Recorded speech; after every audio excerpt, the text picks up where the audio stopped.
regional aspect and so on and so forth, or do we just think it's going to be a big old smash and grab either side? It looks like it has the potential of being double hot drops. We're going to have a Pachinki lineup and then Western Farm. So with this, it looks like we've got Team Liquid, and I believe it's going to be DXG on one side and a Freak of Freaks and K7 on the other. Freak of Freaks look like they're going to go ahead and get control over the compound, and that's going to be K7 pulling away from them, so no real hot drop.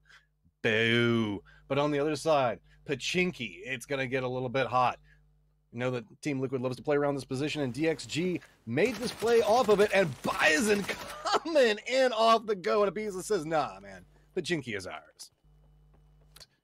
The buildings, they are getting the smokes ready. Maybe they could preemptive smoke now, build themselves a little bit of a wall, build themselves an entry point to come through. It might even be a fake smoke and go for somewhere different. I would anticipate not, because they are committing them towards the compound.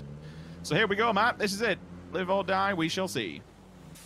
They're going to try to pick the hill that they're going to die on, and it looks like they're going to be rolling right back down onto Team Liquid. This could provide an opportunity for DXG on the other side of it, but they're going to roll right up into the vision of a Freak of Freaks, and it's not even going to have to be too much of a defense coming out from Liquid. Molotovs are going to come in to stall them out, and it's just going to be a combined force coming through from a Freak of Freaks, as well as Liquid to just decimate. We do have Lux Lock that did manage to make it inside the compound. Gonna find an angle off to one. Goes for a two of a big play off of this. That means that a Freak of Freaks might opt in to make you rush back over towards this position. Yes, they are aware that they have the opportunity, and they are charging this compound. That is a little bit of a misplay coming up from Team Liquid, and now they are surrounded. Every single team is running into this position. Look off to the side of this. Jeem's trying to hold one back, and you can see it's going to be a nice little bit of a play up towards the roofs. I like this, being aware of the fact that this could come into a potential med battle, but this is a multi-dimensional fight right now. We got people on the ground, people on the second story, people on the roofs, helmets flying off all over the place, people trying to reposition around it. IQ 500, can you live up to your name and connect with that grenade? Not enough damage, but pretty freaking close.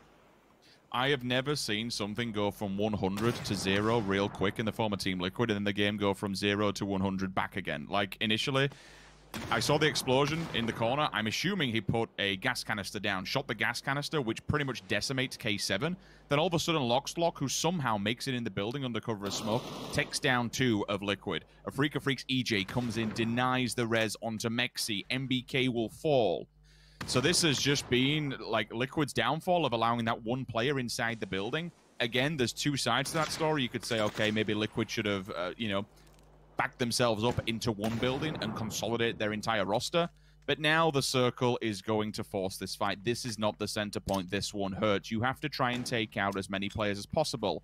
Cat on a hot tin roof. Need I say more? Fergus, the blues here.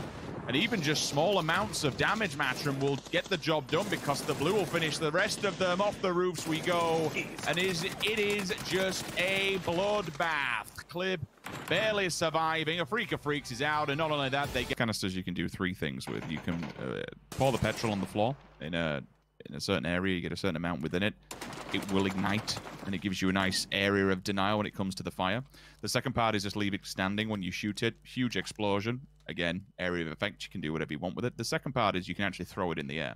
I've never seen anyone do it in-game as of yet. You can throw it in the air, and you can shoot that thing out, and it will explode, and it will pour gas. It will put down a small pool of gasoline. So, like, there are options to be able to do some weird and wonderful stuff with it. Maybe just trying to bait the player out here. Oh, he's gonna know. Oh, yeah. Timed it perfectly. He knew that it was, again, same scenario as what we saw earlier, Matrim. When you crawl on the floor, laying down, guns away, just baited him into moving. Yeah, I mean, that's just good play coming out from there. And you can also see on the outside of that, Jeems was providing, like, ripping apart the doors, shooting at the windows, really not allowing anybody to move. And that just unlocked the capabilities for Ibiza to play this a little bit closer, more aggressively. On the throwing factor, I can speak from experience why I don't do that a lot with him, because every single time I throw him, somebody shoots him and the gas all falls back on me. So I think that's why we see him being a little bit more set up as, like, trap style situations, because it's a little bit hazardous with it. Long K, though, got that vector in hand and keeps looking back over towards Mexi's position, not wanting to quite make the play for it, because it's a little bit risky to go for the shots with the vector on the drop right there. You got to pray that you can connect with everything as they go through. Eevee is just the roaming reinforcements everywhere. Good vision coming up yet again, but doesn't get the down onto Long K. Now it's just going to be Batmaning from roof to roof as Peak Battle is going to continue off of this. But that was going to be a big play coming up from EB, but doesn't quite connect back over towards it. Luckily, there's a little bit of reinforcements coming on the other side, and Long K is not long for this world as he's going to end up going back to the lobby. Kari should be feeding this info back. He's definitely made note of something. Oh, no, James. Caught. Say with his pants down, but he's not wearing any pants, to be fair. They're all in shorts, so... Yeah, the double kill straight in just completely changed how everything opened up. Slowly but surely. Go on. I was going to say, look back down on this. Afrika Freaks and K7 are getting real close to each other, and that's really going to deny any movement coming out from Liquid. I think that we can see Liquid starting to line up back towards Afrika's positioning, but their options to move forward are quite limited. A couple of exchange shots going back on both sides of this. Zenon back behind it, gonna get a little bit of vision back towards... What is K7 just rolling through this? Not a care in the world, but this is turning pretty bad for Afrika quite quickly.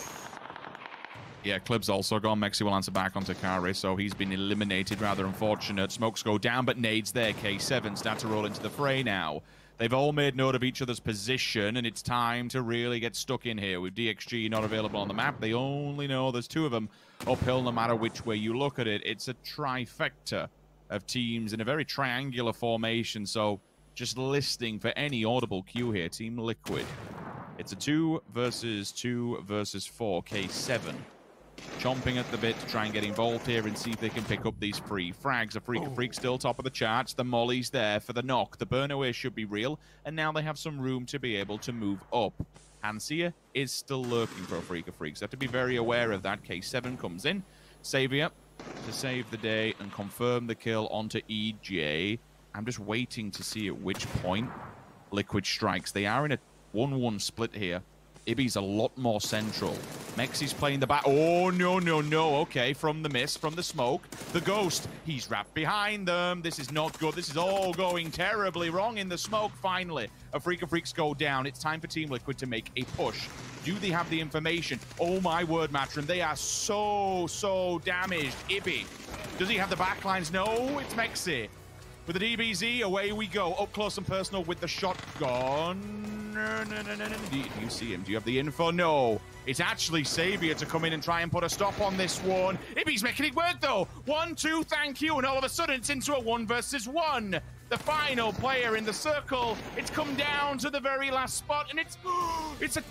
Ludacris is on in the front seat, straight Fast and Furious style, pulls up. No, stuff this. We're going in. It's KD all day long. Let's crack on with it. And now you ain't got the kill. That could have been a very, very simple point. Like, more importantly, it could have been...